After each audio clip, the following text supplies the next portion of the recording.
Hello, YouTube. So today I wanted to talk about the Darkness Trilogy. This is my review of all three books. This trilogy has taken me way too long to finish. I don't even know how long I've been reading it, a couple of months at least. But that should show you, because when it takes me that long to read a book or a trilogy, even that means I don't like it. I didn't really like it. There was a lot in it that it's not that what was in it that I didn't like. There was a couple of things I found questionable, but it was really sort of I just did not feel like the Killicks, which are the main kind of antagonistic faction. I didn't really feel like they were intimidating enough. I thought they were kind of lame, to be honest.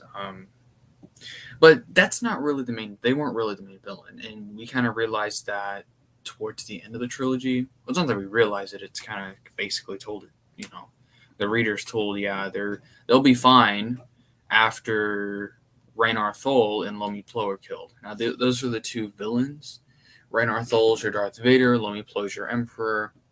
Um, but my problem was we barely saw them throughout the trilogy. What I mean is they're typically just in the shadows. Raynar we saw a lot more of than Lomi, but we knew when I think of Raynar Thol, I just think of this kid.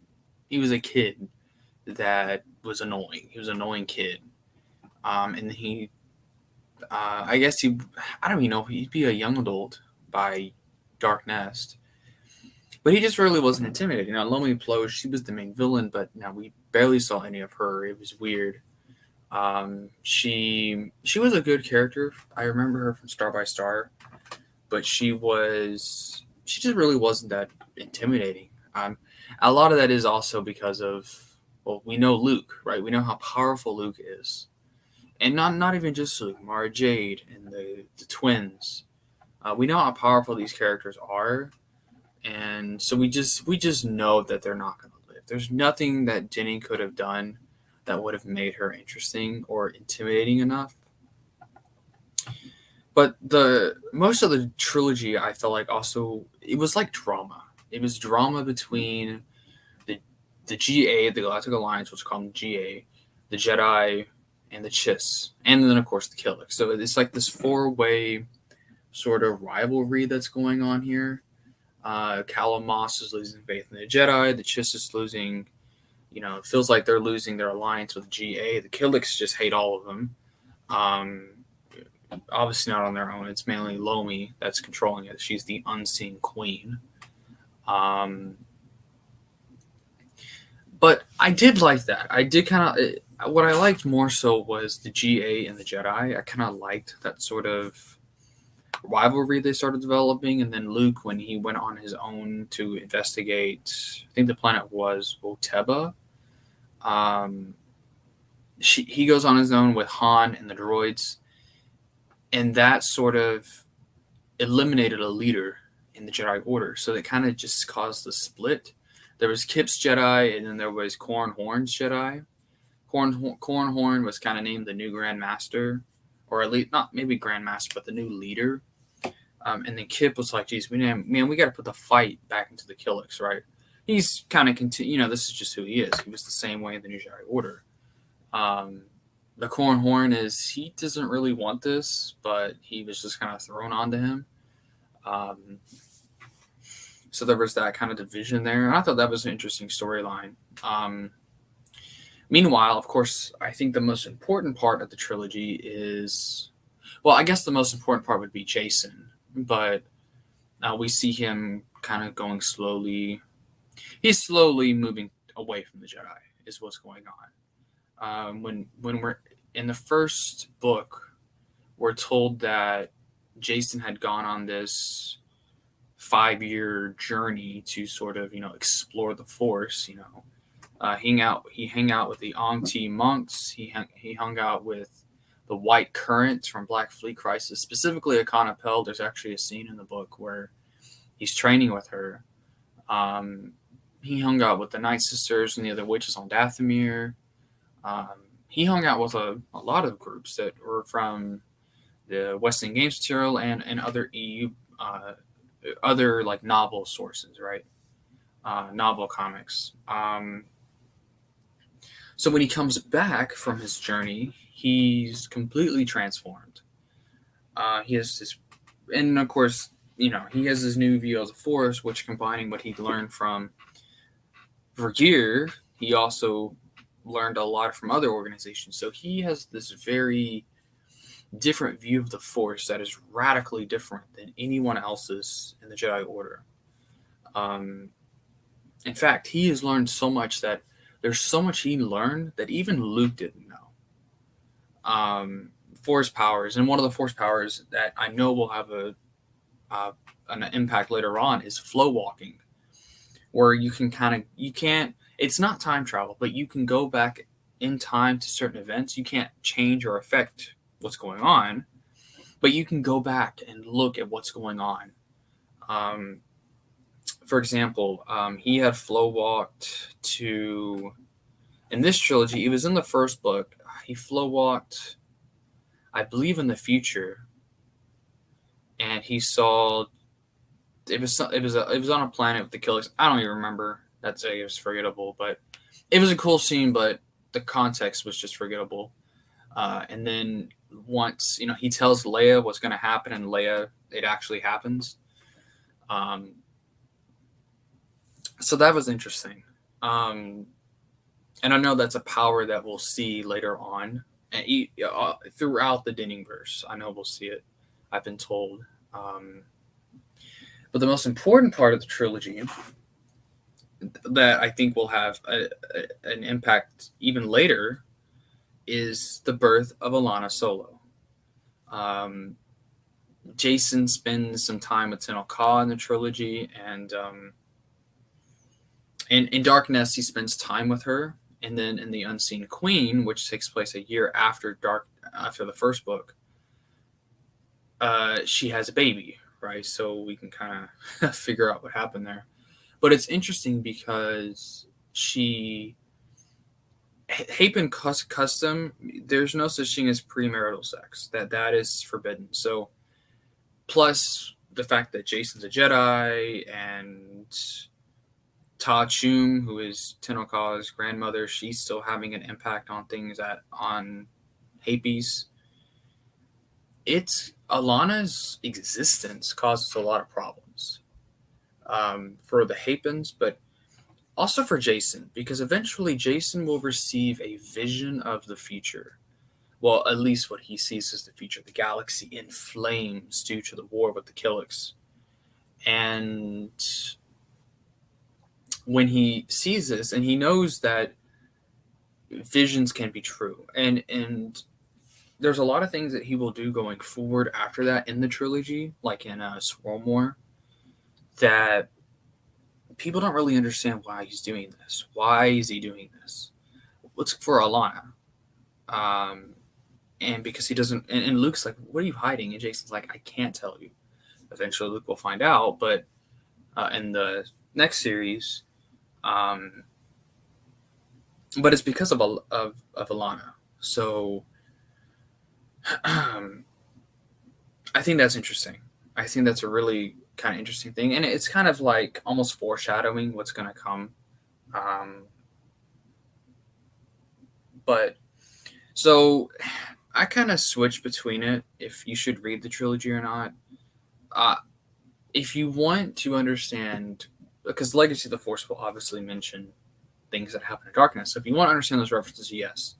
If you want to have a way better look at Jason's character, going from New Jedi Order to Legacy of the Force, yes, because the whole point of this trilogy was to sort of bridge that gap.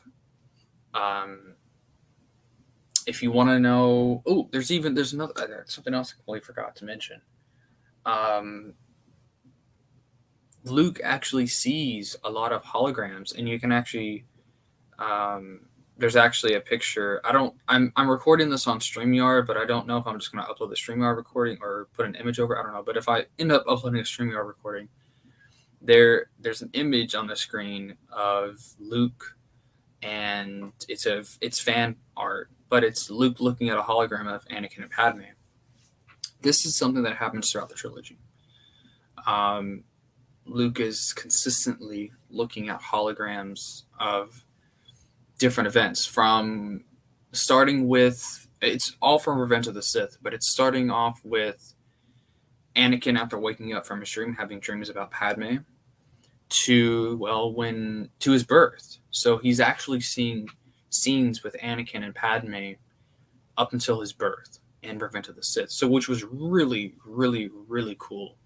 That's probably the best part of the trilogy, is Luke actually seeing that. And what's interesting is this trilogy, not only is it a sequel to, it's more of a sequel to Star by Star, yes, but it's also kind of a sequel to Tatooine Ghosts, which is another Denning novel that's out that he wrote, that Troy Denning wrote. I actually didn't mind Tatooine Ghosts. I did like it. It wasn't bad. Um, so which and I it's also kind of a spiritual sequel to that, because the squibs are in this trilogy. So if you like the squibs, which I like them, even though I didn't really care for them in this trilogy because they were enemies, because they were siding with the Killiks, but squibs are back in this, which I think is just really, really cool, because they were hilarious in Tatooine Ghosts. At least I thought they were. But it's interesting because Leia, she does make a reference in this. I believe she does. I think in the first book, she makes a reference to the journal that she got from the Darklighters on Tatooine, and how it was her it was Shmi's journal, hollow journal, or whatever you want to call it. So she makes a reference to that. So it is kind of cool. So it's kind of interesting how in that book, Leia is seeing the past, but in these books, Luke is seeing the past. It's really cool because Luke, I think he was in like a hologram in Tatooine Ghost, but that's it. He really wasn't even in that book, because that was more of a Han and Leia sort of thing. That was their book, but in this one, Luke is seeing a lot of the past, specifically with his parents. Which I thought was really, really, really nice. It's also cool because Jason sees some of these too. And specifically with in Revenge of the Sith, when Anakin after he invades and destroys the temple, he goes back to Padme on, of course, Coruscant at their home, and Anakin's like, we're going to remake the galaxy, and, the Jedi turned, and all these different things. Jason agrees with Anakin, which I think is very interesting. He says that, well, Anakin's just doing anything he can to protect his family, which is obviously going to be what we see in the next series, which I think is just really interesting. So you can tell that when they were writing this out, when Denning was writing it, he was very much modeling Jason's journey with Anakin's. But it's interesting because even without that, a lot of the reasons why people turn to the dark side is really what Anakin. It's the same story almost. I think another example of that can be, let me just think of one. Not Revan because of Vitiate. Oh Lord, this is where my EU knowledge is getting fuzzy. Not Cade. Cade just turns to Cade kind of turns to the dark side because of his family too. That, or at least he tapped into it. So anyway, but yeah. So overall, I would give the trilogy about a 5 out of 10.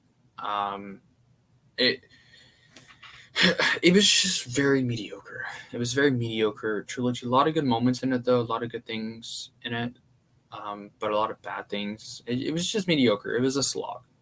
It was difficult to read. I just didn't really care for it. I think it could have been a lot better. I think if we saw more of Lomi, I really maybe kind of to dive into her character would have been cool. I think that would have bumped it up a lot if we got more to dive into her. Maybe got a chapter or two on her perspective of what's going on. But I guess that would kind of ruin the whole point of it being the unseen queen. But she has to be unseen because we all know Luke would destroy her. So same with Jason or Jaina or anyone else, they would have just destroyed her. She was last time we saw her, she was a Night Sister student. She was basically a dark side student. She really wasn't that knowledgeable um, on the Force. So we just know that it really wouldn't have led to that. She wouldn't have been able to do anything against Luke or Jason or Jaina or Mara or whoever else. Even Kip Duron, Cornhorn, Cal Katarn, whoever else you want to mention. She really wasn't going to be much of a threat, especially if all of those Jedi together. Yeah, she wasn't going to be a threat. Um, so that's why she had to be the unseen queen or whatever. I don't know. I just think it was. I just didn't like it. It wasn't for me. But yeah, that is my review for the Darkness trilogy. Thanks for watching.